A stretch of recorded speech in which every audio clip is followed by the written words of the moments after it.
I'll leave the kid to you. Have fun with that. While wondering what he meant, Justin blurted out something outrageous. It seems he's currently living with his affair partner, taking advantage of the fact that we're separated. He expressed his desire to divorce me and marry his affair partner, especially after my mother's death. Indeed, since separation is treated similarly to divorce, I've heard it's difficult to claim compensation for infidelity after separation. I didn't care anymore and hung up the phone. 3 days later, I found 23 missed calls from Justin on my smartphone.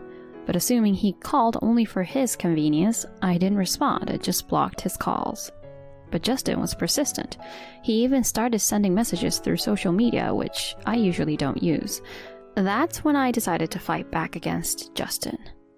Fine, if that's how you want it, I'll show you how. There's no need for sympathy for Justin, who not only missed my mother's funeral, but also planned to elope due to his affair. I decided to pay him back more than double for everything he's done to me. My name is Courtney, a 46-year-old part-time housewife. My family consists of my husband Justin, who is a year older than me, and my 16-year-old daughter Tracy, a freshman in high school. We lived in a small apartment in a rural area. I got married when I was 23, but after discovering I was infertile, we went through 5 years of fertility treatments before finally having our long-awaited daughter Tracy. However, I struggled with the challenges of first-time parenting. Eventually, I lost my mental capacity and quit my job to become a temporary full-time housewife. Because of societal expectations, I was always the one called when Tracy got sick, accompanying her to the hospital. This led to me quitting my job. I didn't hate taking care of Tracy, but after being indirectly asked to resign by my boss, I couldn't take it anymore and left. Eventually, I felt depressed staying at home all the time, so I started working a part-time job while sending Tracy to daycare. Justin and I couldn't forget the hardships of 5 years of fertility treatment and decided that having just Tracy was enough. I realized something was wrong with Justin around the time Tracy was in the upper grades of elementary school. Tracy was a good student, and I desperately wanted her to take the entrance exams for private middle schools. We were positive about the idea and even attended open campuses together to decide on a school.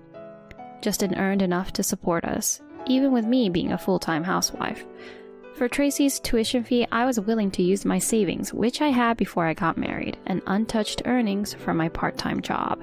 However, Justin was adamant against it, refusing to allow Tracy to take the exams. What's the point of going to private middle schools? Just send her to a regular public middle school. That's enough for Tracy. Private middle schools are for daughters of company CEOs or something, right? No matter how I tried to convince him, Justin stubbornly refused. Finally, losing my patience, I said to Tracy, "You can take the exam if you want. I want to support what you want to do. Don't worry about anything, just focus on your studies." However, Tracy shook her head, looking guilty. She probably hated seeing us argue over her future. That was when I realized I shouldn't be showing our arguments to our child. For Tracy's sake, I tried to avoid intense arguments with Justin and became extremely cautious. This marked the beginning of my life walking on eggshells around Justin. But the more I tried to be careful, the more sensitive I became, leading to even minor things escalating into arguments. You know, I've been meaning to say this for a while. Isn't this simmered dish too strong? I hate this kind of seasoning. Justin suddenly confessed that he never liked my cooking. It seemed like the argument over the exams had broken the dam. From there, he became indifferent to me, bluntly criticizing everything I did. He complained about things like not liking the sauces I make or hating the tomatoes I always put in his lunchbox. His constant complaints at the dinner table made me feel terrible. Reluctantly, I stopped adding tomatoes and carrots, which he also said he hated. Then he said, "Your lunchboxes lack color and make me lose my appetite. I don't want them anymore," and threw them away. Fed up with his constant complaints, I finally snapped. "Then eat out if you're going to complain so much. If that's how it is, I will never make your lunch again." After that, I stopped making Justin's lunches altogether. And then came the next turning point. It was when Tracy, attending a public middle school, was about to take her high school entrance exams. While Tracy was attending middle school, she joined an archery club outside of school, which was her only real passion, and she was qualified for the national competition. She was also academically gifted and skilled at playing the piano, a hobby I encouraged her to pursue. She always looked forward to her weekly piano lessons. Tracy was adept at just about everything and was serious by nature, even serving as the vice president of the student council at her school. Regretting having to make her give up on middle school exams, I was determined to support her choice of high school. When I asked about her preferred high school, she mentioned a famous private school in Boston. I was hesitant to say it, but I really want to go here.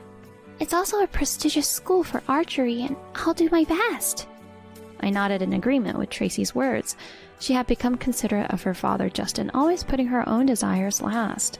Even when she wanted books or clothes, she'd say, "It's okay," when I offered to buy them, and she looked guilty when receiving them as birthday gifts. I felt helpless as a mother, making my child feel this way. That's why I wanted to fulfill the dream Tracy bravely shared. I assured her that it was okay, as we had my savings and her education insurance. However, I had to inform Justin about Tracy's educational aspirations. As expected, he flatly refused. A private high school in Boston? It's too far from here. That means she'll have to live in a dorm or an apartment. I won't allow it. It's a waste of money. I felt outraged by his words. To call the tuition fees for our only daughter a waste was unthinkable. I couldn't help but argue back. You even complained about her middle school exams, but why do you always say such things? It's for Tracy, our only daughter. Don't you have the slightest desire to let her do what she wants? But my words didn't seem to affect Justin at all. He let out a theatrical sigh and shouted, No way. Private school and living alone as a high school student are just a waste of money. If she doesn't go to a local public high school, I won't provide for you two anymore. At that point, I snapped and said, "Fine, we'll do just that. But in return, let us do what we want without you complaining about it."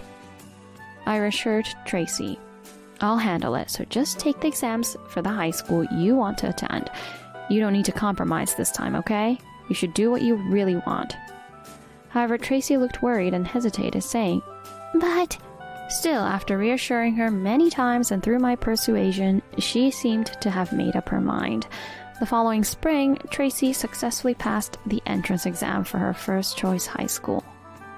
"Mom, I did it!" She reported back to me with a big smile upon returning from school. No parent could be anything but happy to see their child succeed in their first choice high school exam. I cooked her favorite dishes and praised Tracy a lot. "You've worked hard through tough times." However, Justin, who didn't even celebrate this achievement, says something terrible. As promised, you take care of Tracy and yourself from now on. I won't put any more money into this house. He spoke coldly and truly stopped contributing to the household expenses. Tracy was about to enter the high school dormitory. For me, it was a turning point in parenting, and I had already decided to work full-time at a hospital, anticipating no financial difficulties. So Justin's attitude didn't matter to me anymore. Months have passed since Tracy started high school and adapted to her new life. I was relieved to hear she was doing well. I recently started a new job, working from morning to night. I'm learning gradually with the support of my colleagues, and I'm also studying for a qualification. My life now, where I don't have to be involved with Justin, is definitely easier. Justin and I are still not divorced, but we've been separated for several months, with him living in a different apartment. After settling into the new life, I realized I could manage without Justin and planned to proceed with a divorce as soon as everything was ready. I thought Justin wouldn't want to continue the separation either. Wanting to end this separation in one way or another, I prepared the divorce agreement. But then I received devastating news. My mother had passed away. When my father informed me, I was in shock. My mother had always been frail, frequently hospitalized since my childhood. I remembered praying with my father for her to get better. I knew she had been battling cancer for a year and understood her time was limited. Still, accepting the news of her passing was hard. My father, having lost his longtime companion, was in despair. He didn't seem to have the energy to prepare for her funeral, so I helped him prepare for her memorial service and her funeral. As an only child, there was no one else suitable. My father weakly smiled at me and said, "Thank you for helping." We hadn't told anyone about our separation, and my father, of course, hadn't mentioned it to others. So I thought it best to ask Justin to attend the funeral. I quickly sent him a message about my mother's passing and the funeral details, but unsurprisingly, there was no reply. Justin didn't show up on the day of the funeral, and Tracy, who had returned home for this reason, muttered softly, "That's the worst." Even though my father seemed so devoid of energy, he was angry, saying that his wife and daughter were being ridiculed. I had my own issues with Justin, but now was not the time for that. Both of you, I feel the same, but do you really want to send her off feeling angry like that? Mom always said that having a smile is the best, didn't she? My words reminded them of how my mother used to say that with a smile. They regained their composure, and we managed to see my mother off peacefully. That night, I thought Justin was calling back, but instead he blurted out something completely insensitive. "I'll leave the kid to you. Have fun with that." Huh. I wondered what he was talking about. As I stayed silent, Justin, unasked, started to speak loudly. "To put it simply, I'm thinking of eloping with my girlfriend. She's younger and more charming than you." Apparently, he was living with his mistress, taking advantage of our separation, and now wanted to divorce me and marry his mistress, especially after my mother's death. Indeed, separation is often treated like divorce, so I had heard that claiming compensation for infidelity after separation is difficult, but to me, none of that mattered anymore. I just said, "Oh, really? Then do as you like," and hung up the phone. 3 days later, I found 23 missed calls from Justin on my smartphone. Assuming they were not about anything good, I didn't respond and simply blocked his calls. Realizing that I wasn't going to answer the phone, Justin sent an apology through his social media. I sighed and made a decision. Fine, if that's what you want, I'll show you hell. Not only did he not attend my mother's funeral, but he also chose that time to abandon Tracy and me. Furthermore, he had the audacity to elope with his mistress. There's no need for pity for someone like Justin. I decided to pay him back more than double for everything he's done to us. I immediately sent a message saying, "Let's meet tomorrow." The next day, I waited for Justin at the cafe where we agreed to meet. A few minutes later, Justin arrived in a hurry. His face was pale and he was visibly shaken. I had nothing to say to him, so I just stared at his face, perhaps glaring at him unconsciously. Used to me not being so overly confrontational, Justin nervously started speaking. "I'm really sorry I couldn't attend your mother's funeral, but there's a reason. The timing was bad." As he explained, someone in Justin's family had fallen ill and their situation was critical. Surgery could save them, but without it, they weren't sure if his family member would make it or not. So what? If surgery is the only option, just do it. What does that have to do with me? Then Justin, with a pained expression, answered, "It's a complicated surgical procedure that ordinary hospitals can't perform. It's going to be expensive and won't be covered by insurance." According to Justin, the surgery required advanced medical techniques and would be entirely from his family's savings. His family had decided to pool money for it, and Justin needed to contribute about $10,000. I was astounded by his audacity. It's not my mother-in-law or father-in-law, but some relative I've never even met, right? When I coldly stated that, Justin's face turned red with anger. "Don't talk so coldly. You just lost your mother, so you should understand how I feel, right?" I understood what he was going through, but it was a completely different matter. First of all, the timing is suspicious. And is it really a disease that requires advanced medical intervention? What's the diagnosis? How much will the surgery cost in total? I bombarded him with questions, and Justin stumbled over his words and fell silent. My family, being well-known landowners in the area, had substantial savings, which Justin might not have known in detail, but he was aware that my family was wealthy. I suspected he was after the inheritance. Even if he genuinely needed a large sum of money for a medical emergency, I couldn't trust Justin based on his past behavior. I sighed dramatically and then said this. "What you and I need to do is get a divorce and then discuss custody and division of property. That's it." Then Justin said, "Wait, please. I won't ever do anything to make you sad again. Please, just reconsider. He cried out desperately, trying to convince me. His face was contorted, clearly trying to figure out how to turn the situation around. I spoke again, more firmly. I can't have any hope for a future with you anymore.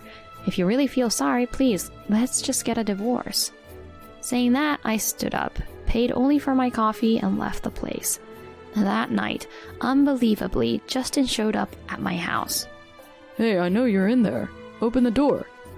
When Justin left our home, he said he would never return and left his keys, so it was natural that he couldn't get in.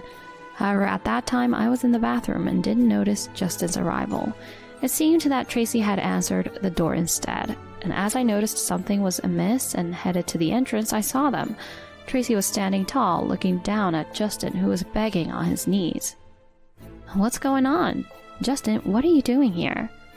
As I asked, Justin raised his face, begging for forgiveness. Please, I'm begging you like this. Can you lend me $10,000 as an advance on the property division? I thought he had come to apologize, but as usual, he was only asking for money.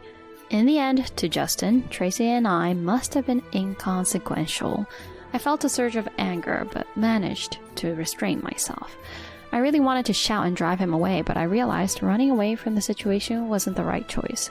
For Tracy's sake, I needed to resolve this separation soon. After taking a deep breath to calm myself, I said to Justin, I already told you that's not our concern anymore. We took care of my mother's funeral with my relatives. You had nothing to do with it, so I don't see why I should take care of a relative of yours that I've never even met. Justin didn't know what to say, unable to respond. He had never involved himself with my family's hospitalizations or funerals, yet now when he's in trouble, he wants my help. He's being very selfish. Then, realizing that pleading to me was futile, Justin turned to Tracy and clung to her. Tracy, please talk to your mom. To you, a relative of your father's isn't irrelevant, right? Come on, help me out. You're kind-hearted. You'd feel bad knowing a relative is sick, won't you?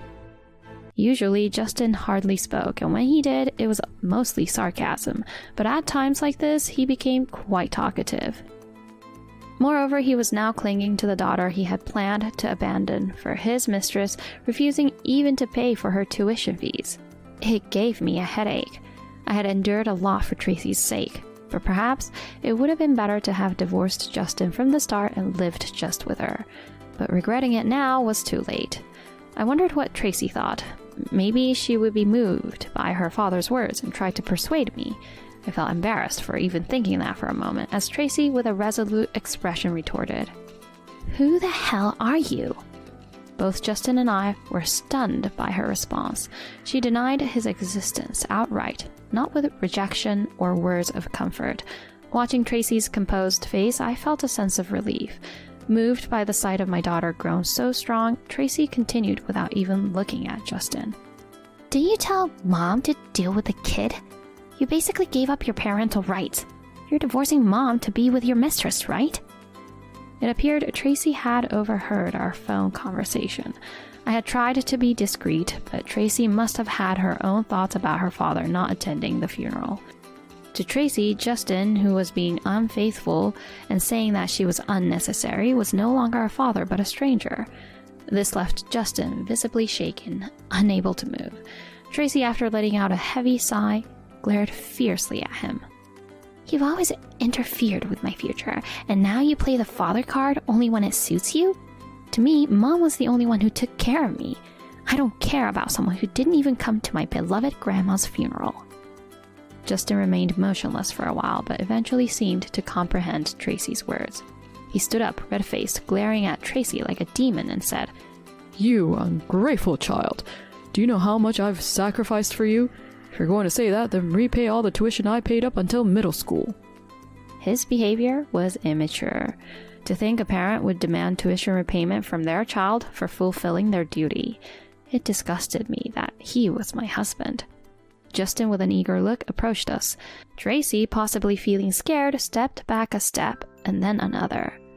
However, at that moment, we heard police sirens, and a patrol car stopped in front of our apartment. Justin stopped and slowly turned around. There stood our neighbors, looking more terrifying than Justin. I hadn't noticed due to the commotion, but I had left the door open. Our apartment has thin walls, and it was evening when many people were home. It seemed the neighbors had heard the noise and called the police.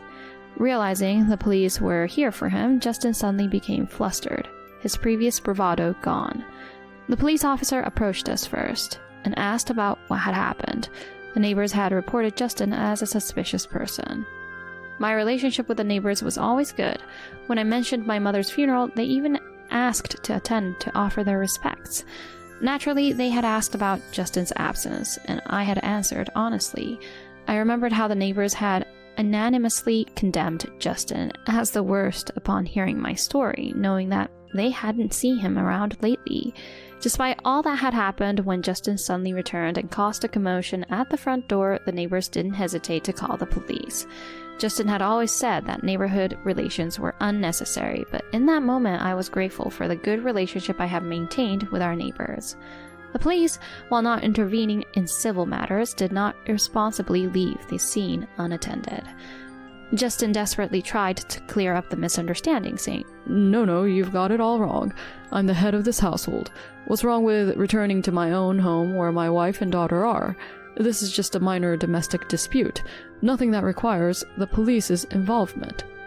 His clear denial in front of the onlookers sparked a chorus of boos. The police officer calmed the crowd and then asked me if what Justin said was true. I answered honestly. I'm embarrassed to say this, but my husband and I are currently separated. He seems to have someone else already, and we were ready to divorce any day. I've even written the divorce papers. Believing my story, the police officer urged Justin to return to his current residence. The neighbors who had been watching from a distance also seemed to radiate an aura of, "Go back to where you came from." Despite looking like he wanted to say more, Justin remained at the scene, so I said to him, "This isn't solving anything. Besides, when we separated, the house lease was transferred to my name, and I've been paying the rent, so don't just barge in here like you own the place."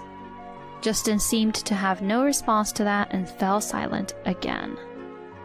Tracy then joined in, saying to the officer, "Sir, this man is scary." That seemed to be the last straw for the police, who judged it necessary to protect Tracy, a minor. The officer said sternly to Justin, "It's time for you to leave." Realizing the futility of resisting any further, Justin dejectedly left. 2 weeks had passed since Justin's visit. I consulted with a lawyer about the incident and decided to proceed with the divorce, seeking legal assistance. Considering Justin's behavior, I felt it would be difficult to have a reasonable discussion with him. The lawyer agreed, so I knew I had made the right choice. Finally, the day came when I had to speak with Justin again. He appeared dejected, but I unhesitatingly handed him the documents without saying a word. Justin, looking puzzled, read through them and was visibly shocked by what he saw. "What? What is this? How did you find out?" The documents detailed a claim for compensation against Justin and his mistress for infidelity. Justin's previous attitude had all been a blatant lie. Though he did have an affair, he had been influenced by the other woman to put on an act. This is what his mistress said to him. "Your wife will inherit something now that her mother has passed away. If you shake things up a bit, you can get some money. Faced with a large sum, she'll probably want to settle with cash. Let's put on a show and try to get, say, about $10,000 for our marriage." The story about a family member needing advanced medical treatment and a large sum of money was a complete lie. It was a fabricated scenario to steal money from me. At that time, I just couldn't shake off my feeling of unease. After the funeral, Justin had called, clearly intending to break up, but then he suddenly turned weak and came begging. I had suspected something was behind his change of behavior. The timing was too perfect. Trusting my intuition, I had secretly hired a detective right after Justin's call to investigate his affairs. Once he openly admitted to the affair, Justin didn't bother to hide the evidence, making the collection of proof straightforward. Getting bolder after revealing the affair, he even celebrated his 5th year of relationship with his mistress, caught on camera saying, Let's toast to our 5th year together. This meant Justin had been unfaithful even before our separation, 5 years prior, when we were still living together and our marriage hadn't yet broken down. So I could rightfully claim compensation for his infidelity. His lies, once thought to be hidden, were now exposed, and Justin started to tremble. He dropped the documents onto the desk, his eyes vacant, and looked speechless. After 5 minutes, he managed to utter, What should I do? As if waiting for those words, I leaned forward. I'll be claiming $30,000 from you for the infidelity and the emotional distress you've caused me. And from your mistress, I'll claim $10,000. These amounts were the maximum claimable amount, based on standard rates. Faced with such a hefty sum, Justin started to panic. I can't pay that. It's not just about not being able to pay. If I pay that amount, it will ruin my life.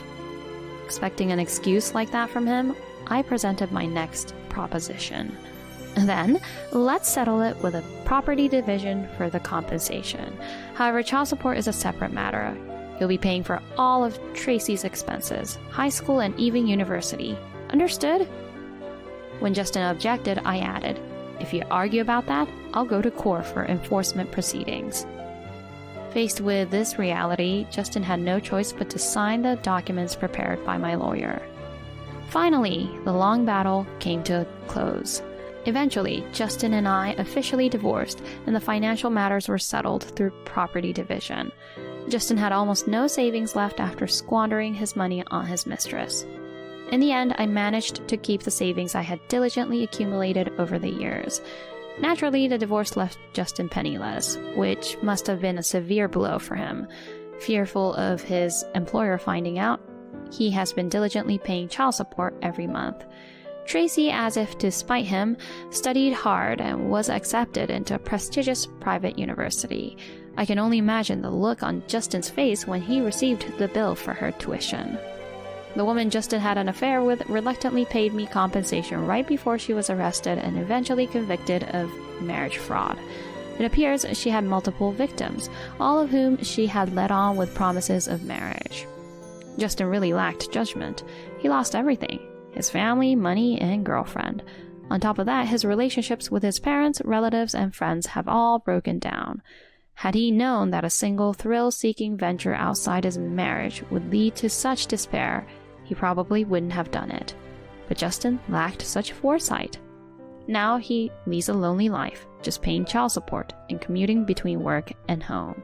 It turns out his workplace found out about everything through neighborhood gossip, leading him to be scorned and feeling miserable. Never underestimate the power of local gossip networks. Justin certainly learned that the hard way. Meanwhile, I returned to my family home to support my father, living a peaceful life. One day, as Tracy was about to graduate from college, she brought home a seemingly nice young man, saying he was her boyfriend. My father was moved to tears at the prospect of his granddaughter's marriage, and I finally felt a weight lifted off my shoulders. A few months later, at Tracy's wedding, as I lowered her veil in her pure white dress, Tracy, with tears in her eyes, said, Mom, thank you for raising me. I promise I will be happy. Attending my beloved daughter Tracy's wedding filled me with joy. Having parted ways with a terrible husband and seeing Tracy in her wedding dress was enough to fulfill my heart. And with that, I decided to cherish every minute and second of the rest of my life.